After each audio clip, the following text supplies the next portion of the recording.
you guys doing today? Welcome to George Floyd Live Talk. Today we have a very, very special lineup. We will be talking about the Armenian Azerbajan conflict with our special guest. And we also have fashion specialist himself, Mr. Dale Williams, who will be with us. So, Sona, how you doing today, Sona? Great. Thank you so much for having us. How are you doing? I'm doing very good, thank you. I'm very good, thank you. How are you doing, Abraham? I'm doing good. I'm doing all right, Malik. You doing good? I'm doing all right. All right. Kajag, how are you today, Kajag? Fine, thank you. How are you? Thank you for having us. Of course, of course. And Dale, how you doing, Dale? You got to unmute your mic, Dale. Unmute your mic, Dale. Fantastic. I'm doing great, Malik. Okay, awesome. So what we're going to do, people, we're going to start off the show with the fashion expert himself, Dale, and then we're going to put our guests backstage for now. And then we'll come back to our guests to discuss Armenia. But first, we have hailing from Winnipeg. This man has worked for the NBA Canada, Reebok, and today he is the men's marketing manager at RW&Co. Please welcome to the show the Winnipeg Blue Bombers #1 fan himself, Dale Williams. What's going on, man? Thanks for having me. Appreciate it. You like that one, eh? I do. The Winnipeg Blue Bombers #1 fan. Absolutely, and still Grey Cup champions because there's no season. Okay, nice. Good for you guys.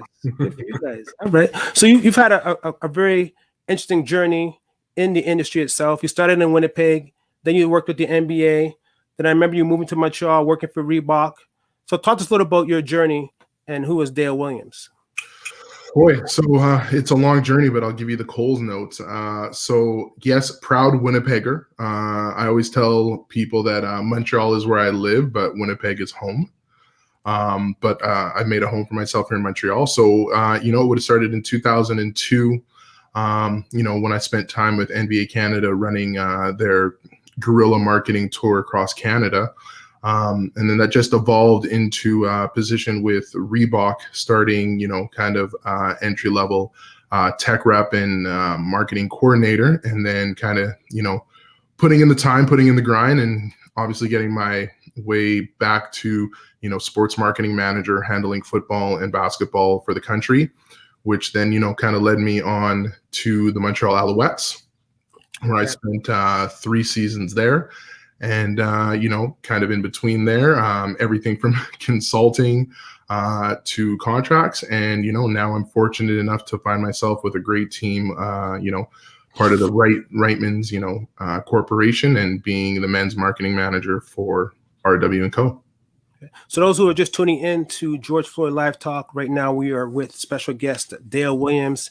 He is a fashion men's marketing manager at RW&Co. And later on in the show, we will have our special guest discussing the Armenian and Azerbaijan conflict. But for now, we're with Dale Williams. And I want Dale for you to tell us what role exactly do you play right now at RW&Co as a men's manager? What does a men's marketing manager do? Well, it's a lot of hats. So for me directly, I help with an amazing team, build strategies around how we're going to market to our clientele, working with our creative team on, how we bring that vision to life. I help control the tone of voice and, how we come across as a brand, and, really just building the strategies and, building the campaigns that will, catch people's eyes. And, if worst comes to worst, they don't shop at RW&Co, at least they'll know who we are. And, hopefully we can get them back later on. Okay, so you just mentioned campaigns. Let's talk about what is the inspiration of when you guys do a campaign? What inspires you to put these campaigns together? Well, I think the inspiration for us is really finding the opportunities of what will help us grow as a business.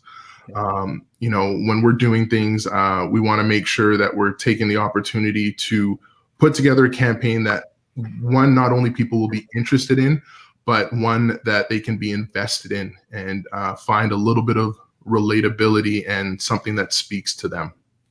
Okay, cool. So let's talk about the campaign that I was lucky to be in, the fall campaign. Let's talk about the inspiration behind that RW campaign, because that was a campaign that was based on community. So talk to us a little about that campaign, please. Absolutely. I guess if we rewind back a little bit, my partner in crime, Laura Lacursi, who is the women's marketing manager, and I had decided that we were going to do kind of our own separate campaigns, and we had done the planning. Everything was great. We were good to go. And then COVID-19 hit. Okay. And just like everyone else, it was something that we've never seen before. And we actually had to pivot. We had to, kind of redo because we had a lot of restrictions, no flying, no close quarters, no photo shoots. And Laura and I sat down one day and said, this is all about community. Everyone needs to be together, no matter whether you have had COVID and recovered or been around someone who has had it or who's been affected by it. It's something brand new to all of us. And we felt that, this was an opportunity to build a campaign where people could come together.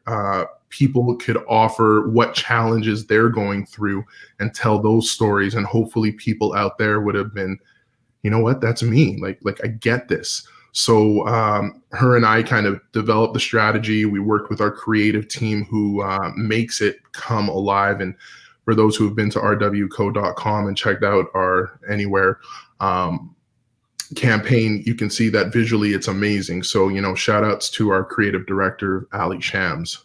Yeah, you guys did a great job on that. Congratulations.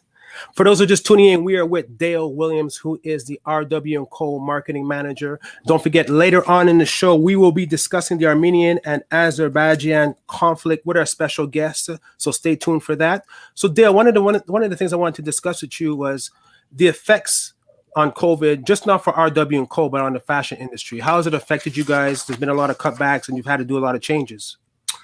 It has affected us, not in a great way. But just like RW&Co and everyone else, we've had to learn how to be agile. We've had to learn how to be versatile. We've had to take the time to really read the market and understand what people are looking for during this time. And I think for us, or I think for everyone, is really being versatile enough to be able to switch what their potential strategies were, going in and tweaking them. As you can tell, when we're in a lockdown, the challenges are you can't go to a mall, you can't go to a store. So you could see that there's been a large shift to e-com. E-com has always been around, and it grows and grows every single year by the billions of dollars. But now this is almost in a way, kind of forcing people that if you do want to shop within these times, e-com is the way to go. Okay, and let's talk about e-com and shopping at stores pre-COVID. How were you balancing those two worlds between e-com and shopping in the stores? So what you want to do is when you have a brand, you want to make sure that everything stays consistent. So if you look at a store, there's customer service at a store when you're getting face-to-face. Customer service for e-com is making sure that navigation is easy. What I'm looking for is easy. Does it take me forever to check out? How long does that do?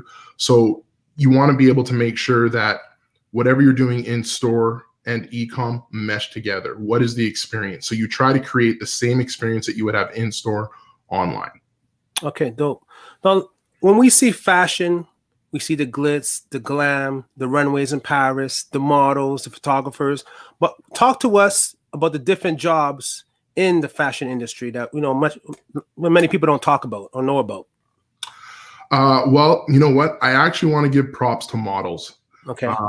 Models, it's not an easy job. You sit in front of a camera. I know, Dale. I know. You do. You've experienced it now. I should probably refer to you as a model now. But being a model is very tough. Everyone does think it's glitz and glamour, but you sit in front of a camera for 6-7 hours.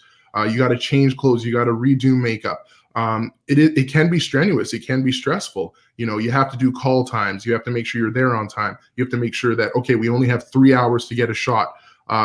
There's a lot of pressure on models to be able to do that. Yes. I think the other jobs too that don't get enough herald are photography. The guys who make it come to life. We can all take our iPhones and put them on portrait mode and take a picture. Mm-hmm. But the reality is that these guys have taken a long time to build their craft, and the knowledge behind photography is unbelievable. And that goes as well for lighting. Lighting, yeah. Guys who are doing lighting, that's not easy. You see a guy holding a foil by a light to make sure that there's no glare off the camera. So, it takes a village to execute a photo shoot, and you've been a part of it. You've seen the nooks and crannies of it, and it's tough, but those are definitely the unheralded heroes for sure. Yeah, it was very interesting being on that photo shoot, because that photo shoot was almost like a movie, TV production, commercial production, where you had the trucks, you had the electricians, you had the people running with the galleys and so forth. It was a real crazy production. Yeah, we don't mess around at RW & Co. We make sure that when people are working with us, they understand we're the real deal. We're a solid company. Yeah. We have a lot of history behind us, and we take pride in everything that we do. Yeah, and shout out also to Ali for doing his thing, on the creative side of things. And let's talk about, RW and the importance of diversity and inclusivity, because in this campaign here, it's all over. It's really important. It's one of those things where it's almost hard to believe that it wasn't something that existed. Yeah, very true. It's really weird, right? Especially in Canada, right? We're so multicultural. We've all been afforded opportunities that some have not. And, it was tough, but it's who we are. It's who we are as a nation. We're multicultural. We have to make sure that there's representation. I'll use the example of even before, I would walk into a store, and if I didn't see anyone or anything that I could picture myself in, I didn't shop there, because it didn't speak to me of going, okay, this is a place I could shop, because there was no representation of who I was as a person in the store. So therefore I never shopped. It wasn't because I was boycotting it. It was just, when I see that, I don't see that person. So I don't even think that these clothes are great for me, or whatever it may be that I was purchasing. So to be able to be multicultural and make sure that you're speaking to everyone within the community, and they can all feel a sense of, that's a really hot shirt, and okay, I relate to that person. That makes sense. Okay, cool. So let people know we are presently with Dale Williams. He is the men's marketing manager at RW & Co. If you have any questions for him, please put your questions in the chat. He will gladly answer it. And don't forget, later on the show, we are tackling a very, very important world issue, a world topic.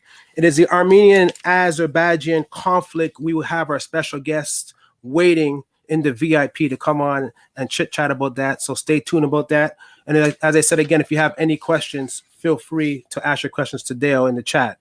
Dale, I want to speak to you about influencers versus celebrities. How does a company like yourself or other companies make that decision now? Because influencers are getting more and more ground. It's almost funny, because I would almost ask a question: is there actually a difference between influencers and celebrities now? When you go on social media and you see all these massive followings, you see someone, your normal athlete, we'll use an example. He's got about 2 million followers. But then you look at an influencer who's got 3 million. And the way that we look at it is, we're all about inclusivity. So we don't always look at just those who have huge numbers and huge followings. We have a nano influencer program, which is those who have a certain aesthetic, a certain way that they want to project themselves. And we look at everyone. So whether you have 1 million followers or 2,000 followers, we look at you at the same. It's about what is the message and who's going to represent the brand to the best of their ability. Okay, cool. Now you've had a lot of sports marketing experience. In terms of branding, when you look at sports teams out there, whether it's basketball, whether it's football, whether it's soccer, which team do you feel is really doing a great job in terms of branding themselves? Well, you know how big of a football fan I am, but I'm going to go with basketball. Okay, who? I would the Lakers? So I am a Lakers fan. So that's 4 for LeBron. Hopefully another 3 more would be nice. But I think that the brand that got my eye the most is the Toronto Raptors. And I know that sounds easy because we're here in Canada, but the reality and the impact that they've made in making Toronto Raptors Canada's team and have really included everyone to have a certain level of pride when voting for them, because the Raptors, whether you like basketball or not, are representing Canada. And, you know, we've always been that neighbor to the north who are very polite, very nice. Yes. But you know what? We can play ball. And, you know, you can see the increase of basketball participation over the last 4 years. So for the Raptors to build the brand that they've built is the one that catches my eye the most. So I'm very impressed with what they've been able to do. Okay. And let's talk also, since we're on the topic about sports and fashion, in terms of hockey, basketball, football, and soccer, which sport do you feel is the most fashionable in terms of dressing? Oh boy, I'm gonna get in trouble if anyone's watching me from sports. So what I would say is the most fashionable guys, I'm gonna have to say, is NBA, and I say fashion from an urban and cultural standpoint. Okay. You know, very big sneaker culture. Yes. You know, for them, it's what can I put on that works with my sneakers, but you know, what jacket I'm gonna rock with that, and you know, what jeans or joggers or any type of those pants am I gonna wear with that. But NHL, definitely the cleanest guys. You know, they're required to wear suits, and as you've seen the progression and the evolution of hockey players and how they dress, you know, before it used to be a suit that wasn't, you know, that didn't fit properly and they wore it because they had to. But now guys are stepping up their games, pocket square, maybe no tie, definitely upping the shoe game. So I would say biggest fashion guys are NBA, but the cleanest fashionable guys in terms of like top notch would definitely be NHL guys. Shout out to my boy Mark Scheifele. All right. And let's talk about, in terms of, is there a particular athlete where you look at him and say, yo, his fashion's on point? Oh, it's going to sound so bad, but LeBron, man. Oh, yeah, okay. Like, it's crazy. It's the way that he can put anything together and looks good in it. You know, he's the only guy I know that wore a black blazer with a short, with black dress shorts and high socks and dress shoes, and the dude killed it.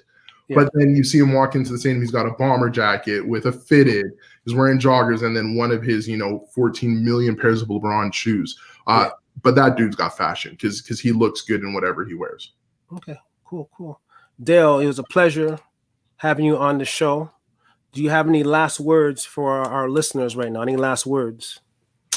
You know what? It's COVID. It's not fun. You know, what we try to tell our staff and everyone is that you got to keep on plugging away.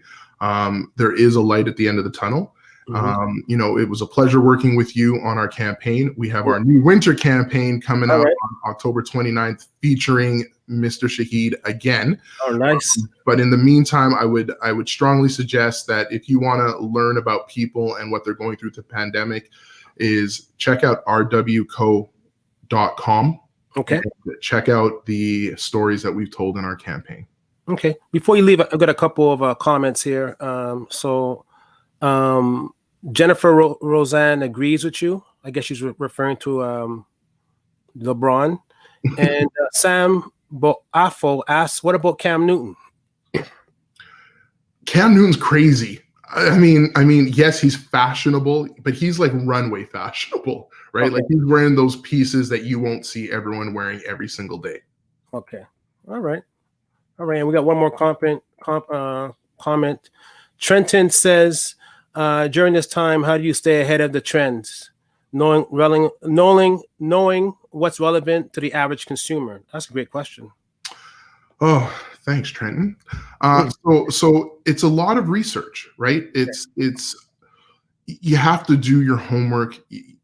For us, the way that we're staying ahead is we're constantly monitoring every day the trends. The reality is you know what? No one's really wearing a suit right now. It's all about casualization and how can I wear what I'm at home and be comfortable for a Zoom call, but then I got to go out and get the kids from the school bus. So right now it's constantly changing, but at this point, The trend right now is to be casual, but casual with your own, flair. Okay, dope. All right, so people, if you're looking to get that Malik Shaheed flair that you see across Canada and all the things, I need you to visit rwco.com right now and get that fashion on. And I want to thank you, Dale, for being on the show, and continue your great work. Thank you so much, Malik. Have a good one. Hey, thank you. Appreciate that. So that was Dale, who is a marketing men's manager at RWCO. And I got a surprise for you guys here right now. I want to speak to you about this right now. So next week on the show, I did it. I have someone from the CAC that's going to come in. His name is Christopher Skeet. He's a member for Saint Anne Rose Coalition d'Avenir. He's a parliamentary assistant to the Premier for relations with the English-speaking community. And he will be here next week answering questions on what's the CAC about, systemic racism, English school boards, the BIPOC communities, and much, much more. I need you guys to tune in here next week, Wednesday. It's going to be live again. I promise you that's going to be live next week, Tuesday.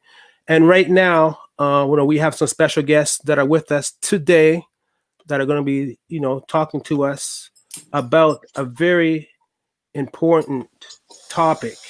And we will be discussing the Armenian and Azerbaijan conflict that has been going on since 1988 over the territory of Nagorno-Karabakh. To discuss this issue, we have invited Mr. Abraham, Madame Sona, and Mr. Kajag. How you guys doing? Welcome to the show. Thank you. Thank you. Thank you again for having us. All right. So no, this is a very, very important topic. I want everyone to tune in. I felt it was important, to get answers from you guys, the source. And before we get into the whole conflict, let's talk about Armenia, where it's located, what's the makeup of the people. I know it received its independence in 1918. So who would like to answer that question regarding, a little bit history about Armenia and its people? Well, I can definitely do that. Armenia is a republic of about approximately 3 million people in the Caucasus areas, north of Iran, south of the country of Georgia, east of Turkey, and west of Azerbaijan. So it's that helps in the neighboring neighborhood of Russia as well. Okay. I put a little map up there. Yeah. Okay. And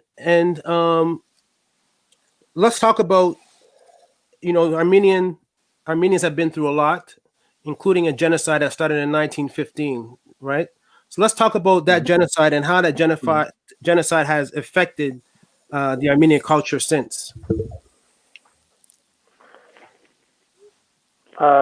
If somebody else wants to jump in, go ahead. But I think the Armenian genocide is definitely, at least for the Armenian diaspora and Armenia itself, was a very important factor in shaping Armenia in the 20th century and in the 21st century. Armenia lost approximately 1.5 million people during that genocide at the hands of the Ottoman Turks. The former of today's modern Turkey, the state of Turkey, and basically we as diaspora, my great grandparents were part of the Armenian genocide. They all perished. All 4 of my grandparents were orphans, were sent to the Middle East. They were raised there, and then my parents were born in the Middle East. They came over here with us. For every generation, there has been a movement. So it's a very central factor, the Armenian genocide, for all of us. Our grandparents talked about it. Our parents talked about it. We talk about it to our children. So it's definitely a defining factor, I would say, in our culture, our history. It's in our songs. It's in our poetry. It's in everything we do. Okay. If I may jump in, same thing for me. My great grandparents were born in today's Turkey, so Armenia, Armenian lands, and it was under the Ottoman Empire, and at the end of the Ottoman Empire, when every nationality were taking their independence slowly, all the Arab worlds, they didn't want to be united under the Turks, because when the Turks came from Mongolia and China towards the Middle East, it's an empire taking over and over and over. And after a certain while, when they're being always persecuted, well, at the end of 19th century, they wanted their independence. So everybody was taking their independence. Armenia was left between today's Turkey. If you take today's Turkey, it was Greece, half, and the other half was Armenia. And, well, when everybody took their independence, they said, well, I guess they took over the Islam from the Arabs. They took the letters from the Arabs. So they wanted it, because at that time you had to be the Sultan, you had to have the religion and power. So, but at the end of a couple of hundred years, it didn't last. People wanted to have their own country, their own independence. So we were left, the Armenians were left right there. So they said, and their plan was the big plan of pan-tourism, Turanism, Turkish nation united, which is all the belt of USSR, the Russia, today's Russia. So you start from China, where there are Muslims, the Turks, Mongolia, till Turkey. So this is a big belt of Turkish people. And that was the dream of Ottoman Empire, to go towards their race, Turk. So they said the Islam and Arabs didn't work, so let's go there. Armenia is in the middle. It's a different ethnic group and different religion. So they wanted to wipe us out. So my grandparents they were able to escape. They found each other about 4 years later. And, I have family born in Syria, some people born in Lebanon. So every generation lived in a different country. This is our diaspora. We live with that pain that everything was taken away from us. We had to start all over again. Every generation goes to another country, and we saw the war in Lebanon. I have family in Syria. They were bombarded by Turkish helped the rebels, jihadists, killing innocent civilians in the city. So I have family who exploded, kids who exploded, Armenians in Syria. So this is what we live. So in Canada, we're so lucky to be in this country, a democratic country. And when this country, democratic country, part of NATO, like USA, like Europe, and they have Turkey as a partner, we don't understand. Because Turkey's President Erdogan has these Ottoman aspiration. He wants to go back. So he's working with Aliyev closely with NATO. NATO, yes, they don't want that. But they support Turkey indirectly. And as long as the USA, the Canada, Europe, they don't say strong words, it's not going to work, because Turkey's Erdogan's going to say, well, you know what? It's not it's just in tap. You know what I mean? They're going to say, oh, they're not going to do anything. So I can continue my job of cleansing, ethnic cleansing. So when we talk about racism or government racism, we know that. Azerbaijan massacred Armenians. Why do you think they don't want to stay? They don't want to go back to them, because Sona, because right now you're getting very deep into the history. Yeah, so, I mean, let's jump to 1988. Now, I know in 1988, there was another major conflict between Armenia and Azerbaijan over the territory of Nagorno-Karabakh. Am I pronouncing it right? Yeah, but it's okay. Nagorno-Karabakh. You can try that. It's Nagorno-Karabakh. It's called Nagorno-Karabakh by Azerbaijan, and it's called Artsakh by the people of the Republic of Artsakh, because for 30 years now it's a republic, independent, democratic republic. Yeah. Actually, the two democracy in that region, it's Armenia and Artsakh. Okay, so Jag, let's talk about that 1988 war, and why it was so important. Because there's a relation between that war and what's happening today. Kajai. Yeah. In fact, the war didn't start in 1988. The demonstrations and the social movement started in 1988 in both Baku and Yerevan, and it was in millions. People were on the streets in millions, and some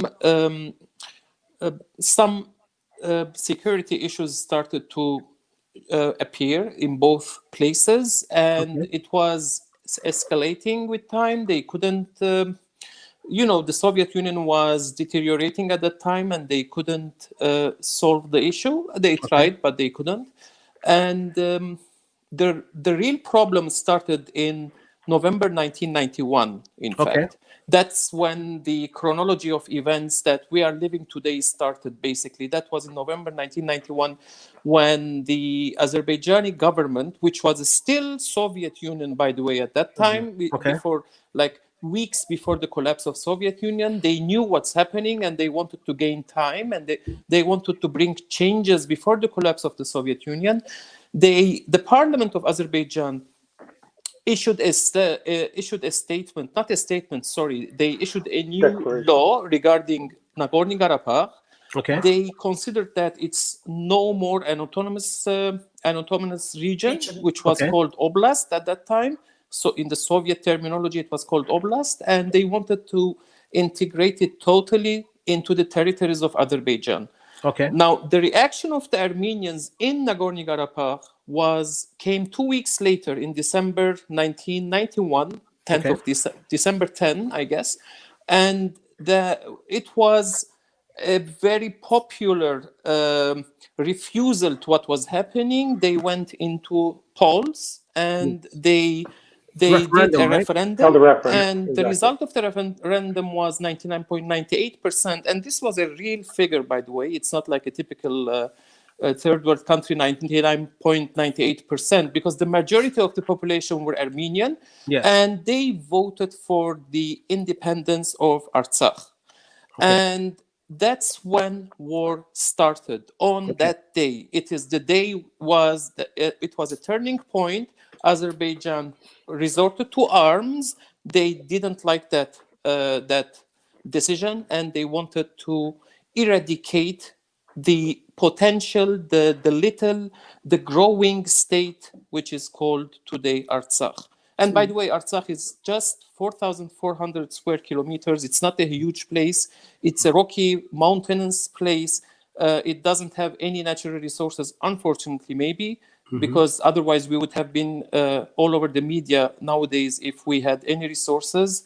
But we have very stubborn people who like to live freely, and they want independence. And that's their war nowadays. It's a war of, it's an existential war, basically. It's not simply being against Azerbaijan. They don't care about anyone. They want to live under independence in that small, little rocky area. Mr. Malik, may I add something here? Yes. May I just a little? This what he said, it isn't about two sides fighting over a piece of land. At the end of the day, this is about a group of Armenians, ethnic people, a minority, worried about the wiping out of their race. You've got two bullies that teamed up, that have a history of pursuing aggression against Armenians. And that's the fundamental basis of this. It's Erdogan, Turkey, and Azerbaijan. Because as you are aware, if people don't know, Turkey was preparing this. You know, he's the bully of the area. I went to Libya. I went to Greece. He's doing here and there. I don't know why NATO is allowing this. It's just not understandable. We live in democratic countries. I cannot understand why Canada, my Canada, would let this happen to any people around the world, especially not a NATO member. If a NATO member is like this, why would you give them NATO membership? You know, because they provide military support, security assistance, training, sell arms. Why would you do that? Stop it. Okay. So my question to you is, you know, with this happening in 1991, 30 years later, because there's a peace, right? And there's like little wars in between. So why now? In a way. Yeah, there are little wars. But why now a major flare up in 2020? Why today this major flare up? I think that Turkey's behind it. Erdogan is behind it. He went. He attacked Kurds. He massacred Kurds in Turkey. Turkey. I'm sorry. In Syria, and the U.S. let them do it. NATO let them do it. So he has the carte blanche to do what he wants. He's like, okay, now he hired thousands of jihadists to go and fight Azeri war, but actually it's Turkish war, because at the end of the day, that little piece of land, which is nothing, it means nothing to them, because Azerbaijan is rich oil country. Okay. It provides natural gas to Turkey. It has two pipelines just to Turkey. Okay, so it's a rich country. Maybe the people is poor because the country is run by a family for 40 years now. The father 10 years, now the son 30 years. It's like that's Azerbaijan you're talking about, right? Azerbaijan, yes. Okay. So Azerbaijan, Turkey, they have a deal. So once they get Nagorno-Karapa, so that you understand, Artsakh, people understand. Okay. Then you have just little piece of Armenia. Then it's the other side. We have to go back when Soviet Union was becoming a Soviet Union. What Stalin did was take a part of Armenia, this side, western side, eastern side, annex it to Azerbaijan. As you can see the map, it's not normal. But, you know, at least this little piece of land we have in Armenia, leave it to us. But no, because they have bigger plan of pan-Turanism, and we're in the middle again, 100 years later. So Abraham, you want to say something? Yeah, I wanted to answer to your point to the question is why now? Yes. I think if we look at, Turkey is an unrepentant genocide perpetrator that is member of NATO and has access to a lot of arms. So it's an overarmed, unrepentant genocide perpetrator until today, 105 years after the fact. I think the world, has called it genocide. The only holdouts are Turkey and Azerbaijan. So they did that during the First World War. So they used that excuse to carry out their annihilation of the Armenian populations of those parts of the Armenian historic lands, and today live on it as Turkey. So it's part of their country. And I think what they're doing now is they're benefiting from the global pandemic, a situation where every country is looking out for its own people, for the safety of their citizens, and as well, we have to clearly say that there's a reality. There's Trump trying to get reelected in the United States, a president who has absolutely no interest in foreign policy or any interest. He actually loves dictators. He loves them. He's called out Erdogan many times as his great friend, as a role model, etc. Putin as well. North Korea, and the list goes on. So I think there's an understanding that during the global pandemic, while President Trump is trying to get reelected, the attention, the focus of the world is not going to be on that part of the world. So and that's why I think September 27 was a day where they started. It's been 17 days now they've been attacking, and we're seeing the world. Other than a few countries, France, Greece, and a little bit of Canada. I have to say Canada has not stepped up, but has done a little bit so far. So we can talk about that later. Okay, so I just want to let people know that we are with Sona, Kajag, and Abraham. They're Armenians, and we are discussing the Armenian and Azerbaijan conflict. And I want to let you guys know, if you have any questions, please put your questions in the chat, and we'll gladly answer those questions. So let's talk about your goal right now that you guys have in terms of having Canada and other provinces, cities, and countries put pressure on this. If I may, what I can say that the city of Toronto, they did talk about it, and the city of Laval, they did mention that they want a stop to this hostility and a peaceful negotiation to this war. Also, Assemblée nationale du Québec, I can say that very proud of our government of Quebec, that all of them unanimously passed a resolution condemning this, but not very strongly, but actually talking about it and saying that they have to find they have to find a peaceful resolution. But that's not enough. It's like it's nothing. You know, I mean, it's a good thing. It's a good start.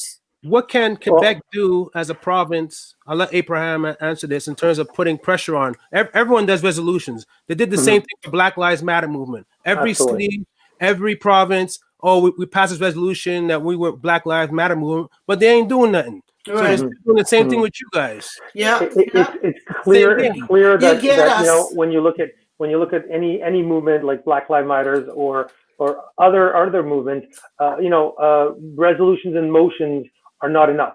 They're a first step in the right direction. They're statements of that society, the leaders of that society, and saying this issue of Black lives matters to us. So it's important for us to put it out there. It may not be solved overnight. It can't be. The problems are underlying and they're festering for years. But I think it's a first step, and that's why we want to go tomorrow to ask the Montreal City Council and the Mayor Valérie Plante to unequivocally condemn the aggressions and call for the Canadian government to recognize officially the Republic of Artsakh. I think when Quebec government does it, it puts pressure on the federal government. When the municipalities and the cities do it, it adds pressure, and basically it's a building block. So one step at a time, we get to Canada having to deal with this issue. In speaking with Mr. Champagne's office, I can tell you that they have told us very clearly that since Trudeau has been in office, no other foreign issue has gathered this much attention, whether it be from the public, from organizations, from elected officials, from ministers pressuring. So there is a lot of pressure. What we need to do is by gaining other cities, municipalities, provinces, putting their voice out there, it adds pressure on the national government, which is responsible for foreign policy. But Quebec does have a role. Quebec does play an international role within the Organisation Internationale de la Francophonie. Yes. Mr. Legault's first visit outside of Canada after his election was to Armenia, where absolutely. So he knows Armenia. Trudeau was there at the same time. They met with the Prime Minister of Armenia. Mr. Trudeau played soft diplomacy with him. They exchanged, selfies, which were, trademark. And the point is that all that, plus all the pressure coming from the provinces, has made Trudeau take a small but important, action. He has sent his foreign minister, Mr. Champagne, to Europe to deal with other partners of Canada in order to try to find settlement for this. Our belief is the settlement only will come when Canada and other countries recognize the independence of the Republic of Artsakh. I believe so. So we have a lot of people that are watching right now that aren't from Armenia or Azerbaijan. So what can the average person like myself who's watching right now, what can we do in terms of helping this movement? I know there's a petition around. I know there's protests. What can we do? I want to hear from you guys. Well, I would say, first of all, anyone who is against any injustice in any part of the world, to come join us tomorrow at the protest. That's wear your masks, try to keep your social distancing, but join us tomorrow from 5 to 9 in front of Valérie Plante's office in Old Montreal. I think that's a good start, building a coalition. You talked about the petition. The petition is important. It's to the federal government. It's directly to all members of parliament. There are fundraisers that are being organized. If you do want to participate, you can either donate to different fundraisers or different funds that are available, or you could also start your own fundraising program and donate the monies to this cause. All monies being raised will be used for humanitarian purposes. There have been over 80,000 displaced people from Artsakh who have fled the war, basically women and children who have left behind their brothers and their fathers or their husbands to fight a war against, an unprovoked war started by Turkey and Azerbaijan that is very, very sophisticated in its in its military arsenal. Armenia is fighting that Turkish F-16 jets, which from the ground they're trying to shoot the drones that are equipped with Canadian laser technology. Basically, an Ontario company here has sold a laser technology to Turkey, which it has put on its drones that it has conveniently sold in turn to Azerbaijan. So that's a direct link to us here. Pick up your phone, call your member of parliament, call your mayor, and ask them to condemn this. And obviously come tomorrow to the protest. If it's and not where can people calling, find this petition at? Where can people find the petition, please? The petition. The petition is on the Canadian parliamentary website. I can send it to you definitely, Malik, after our, or I can look for it right now if you want. We can share put it. in the chat. I put the information for the donations. Sure. That's flowing right you. now. That's nice. Thank you. Yeah. Also, if I may add, just before we go on, I just want to read a couple of comments because we do have people that are tuning in. I want to say what's up to Arsho Budakian, who's watching, Rita Masha Regian, that's watching, Anna Kara Manukian, that's watching, Tyler Maloyan Ramia says media coverage is weak, which I agree. People don't know what is happening in our Aktishat. Armenian people are speaking up. We need everyone to speak up to amplify our voices. Do you hear that, people? We need everyone to speak up to amplify the voices. I want to send a shout out to Marina, Kacha, Durian watching, Kahina, Tatian watching, Anna Farrow watching, Valerie Val's watching. She says Armenia wants peace, no more war, enough of people dying. And I agree 100% with that. We got to work together, people. You want to say something, Sona? Yeah, we have some stars supporting us, like Kim Kardashian. She's Armenian. Yes, Michael B. Jordan, Elton John. Okay, But what's happening is that they're organized.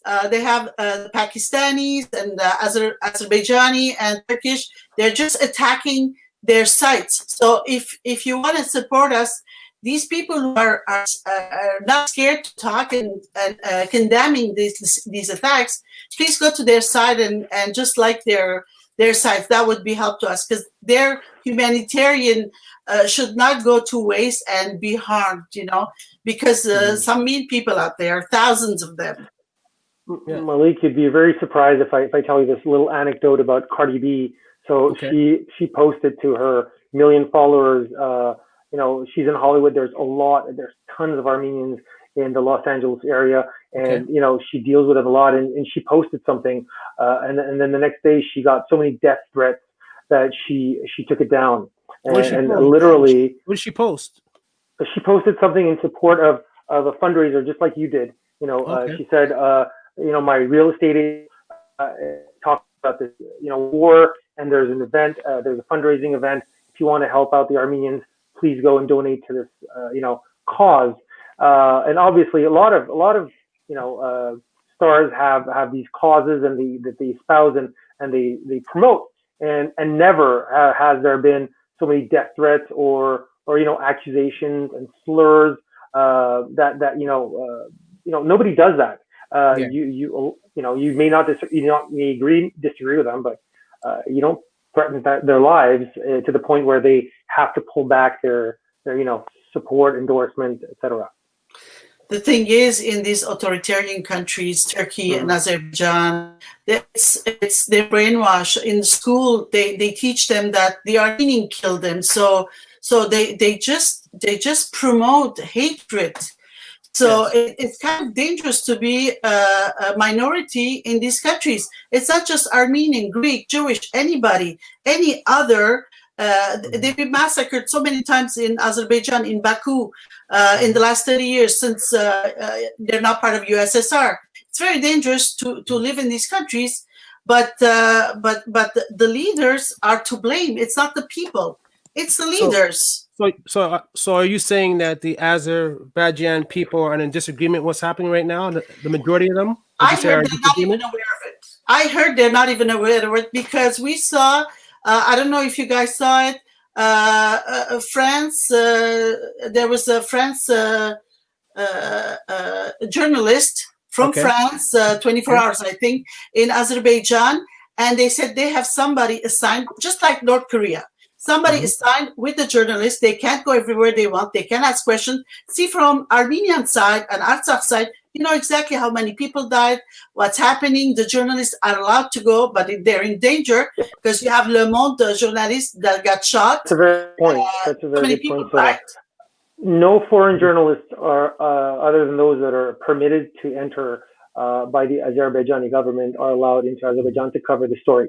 There are practically none. All the social media from the country, incoming has been blocked, except for Twitter, and Twitter is only outgoing. So basically, the propaganda machine by the government of a dictatorship led by a father and then now his son, the Aliyevs, for over almost 30 years. It's phenomenal how far they go. I mean, we've seen Turkey as well, going into Saudi Arabia or Turkey, other countries, and killing opponents, in embassies.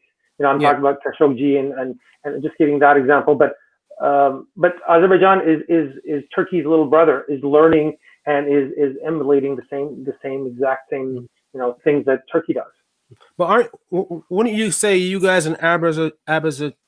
Azerbaijan. You guys almost like cousins? Not at all. Long cousins? You mean Armenian and Azerbaijan? Yes. Not at all, because they're Turkish nation. We're Armenians. Armenians are native of Armenian highlands for over 5,000 years. We had a king in 92 BC, Dikran the Great, who is from the contested Artsakh. It's from there, It's not my phone, is it? No, it's not. Sorry, that was mine. Yeah, so these lands of Armenian lands, even the Bible has a picture of the Noah's Ark, if it existed, and you have Armenian big, and you don't have any Azerbaijan Turkey, because the Turks came like about 1,000 years ago. They started coming from China, right? Right, from Central Asia, 12th century, basically, and I think Khazar can speak a little more about this kind of historical fact. Yeah. Okay, so I'm going to put up the information. I put the information up for the petition. I'm going to put it up again. So people, if you want to sign that petition, please look in the chat. I would also say I was constantly on my, maybe not enough, but I was literally riveted to the news, to my social media, supporting Black Lives Matter and other important, issues that are very important to everyone. I have to say, very, very sadly, Malik, I have not seen many of my friends, my non-Armenian friends, posting support. It's unfortunate. We as Black people went through the same thing. They eat up our culture. They dance to our music. They eat our food. They wear our clothes. They take our swag. And everyone's quiet when it comes to supporting the Black Lives Movement. Not everyone, but a lot of people who exploit our culture are still quiet. And I'm talking to you guys. People are watching in general. Yeah. I'm not pointing any fingers, but I know how you feel, and that's why for me it was important to bring you guys on to discuss this, because I know the media has a perception. And to make it fair, next week I'll invite someone from the Azeri community to also come on and talk about the situation. Sure. Let me just say about next week, Christopher Skeet is a great friend of the Armenian community. He's been really instrumental in helping us getting our message to the Quebec government. So shout out to him for next week. You can even continue talking about this topic. Because where's he from, your friend, Chris? What's his name? Christopher Skeet? Yeah. Oh, Christopher Skeet. Okay. Yeah, exactly. You're okay. Your guest. Okay, Christopher Skeet. Okay, I heard something else. Yes, Christopher Skeet will be with us next week. Yeah. Yeah, you meet him once and you become friends. Yeah, of course. Absolutely. Okay, so I'm gonna let also people know again, in terms of there is a place to donate. So the place to donate is this place right here. So people want to donate, they can donate to the Hayastan Al Armenian Fund, and they can find that on Facebook, right? Absolutely. Yes. Okay, cool. Any closing words, guys? Anything you'd like to say? Yes, Well, I would like to say something. Yes, Kajag, The you've been quiet. Armenians. Kajag, you've been Yeah, quiet. I'm just Kajag. I'm listening. I agree with my colleagues. This conflict is a conflict for basic human rights. Like Yes. the Armenians are not fighting simply because they like fighting on the mountains. It's a basic human rights war that they are engaged in. It's a fight for their self-determination. It's the fight for their future. It's not Survival. a haphazard war that they are engaged in. As my colleagues mentioned, all the atrocities that Erdogan and Aliyev in collaboration are doing nowadays, because of lots of factors, we know all of that, but they are going into dangerous places. The Armenians are not willing to go to those places along with Aliyev and Erdogan. They are simply resisting all that. They want their basic human right for self-determination. Artsakh wants independence, and that's the fight that they are fighting for. They don't want anything else. They don't want anything from Azerbaijan. They don't want anything from Turkey. The only thing that they want is self-determination. That's what I just wanted to close my statement. Actually, Khajag, if I can just clarify, what they want is to be left alone and live peacefully. Say it again. That's what What they want is? To be left alone and Yeah. to live peacefully. Exactly. Of course. Who wants bombs coming left and right? Gosh, I can't Yeah. even imagine feeling like that. Yeah, and I have to say that my brother has moved back to Armenia. Has moved to Armenia with his wife and kids, Okay. and that literally makes it a lot closer for me directly. That this war that's a few hundred kilometers away from where they live, the capital of Armenia, has changed our lives as well in Armenia. And during the pandemic, Armenians in Armenia have literally run to support those who are left behind in Artsakh, fighting for mere existence and the right to live freely on their historic lands. And unfortunately, the numbers for coronavirus have gone dramatically up in Armenia in the past few days. So basically making it endangering it on another level. So Turkey really has been strangling Armenia economically, trying to diplomatically do that as well, and now with this war is just basically creating havoc for the whole region and endangering Armenia's existence. Okay. What's important to know, Malik, is that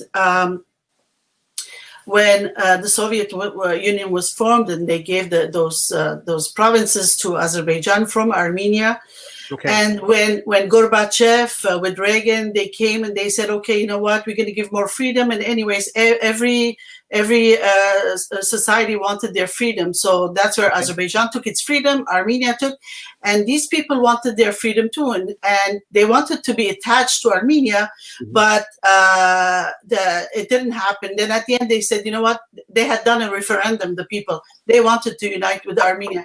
So if Azerbaijan, they have the right for freedom and have a republic, then Armenia and Artsakh should unite actually and should become one. Why would we stop basic rights to natives? It's like going and seeing the natives in Oka or somewhere and say, listen, move out of here, I'm settling here. I've been here 200 years. That's what happened to the natives. Exactly what. Yeah. But they have lands and they're allowed to keep those lands. Why would you bother them? They're living in peace. Let them live. This world has a lot of place for everybody. I mean, the world is our backyard, But in Azerbaijan, you're not even allowed to leave the country. Here we have a visa, we have our passport, we live, we come. Over there, you can't. So it's authoritarian regimes, and they want it, and they want it now. But in the last 30 years, they didn't stop. I mean, every once in a while, they would sneak attack and kill a couple of soldiers or a couple of people. Once or twice a year, they would do that in the last 30 years. But this one is the big one. And if NATO allies don't do something about it, it's a massacre already. So the Nagorno territory right now. Say it again. Nagornikarapa. Yeah, I'll let you pronounce the last part. So right now, it's Armenia that's basically supporting it in terms of everything, right? Absolutely. They have nobody else. The Republic of Nagorno-Karabakh is an independent republic with its own president, with its own parliament, with its own, everything, regional government. So they have now established a democracy in that region, where I think it had never seen democracy. That's right.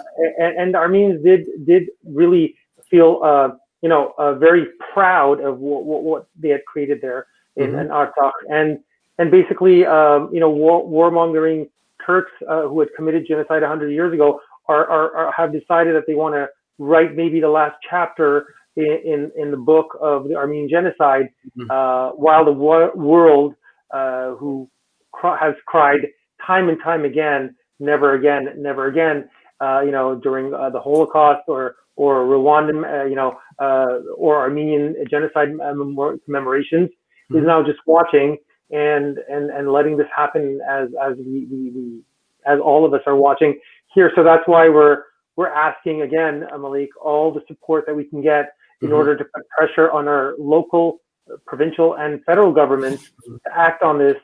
It's unacceptable. People are dying.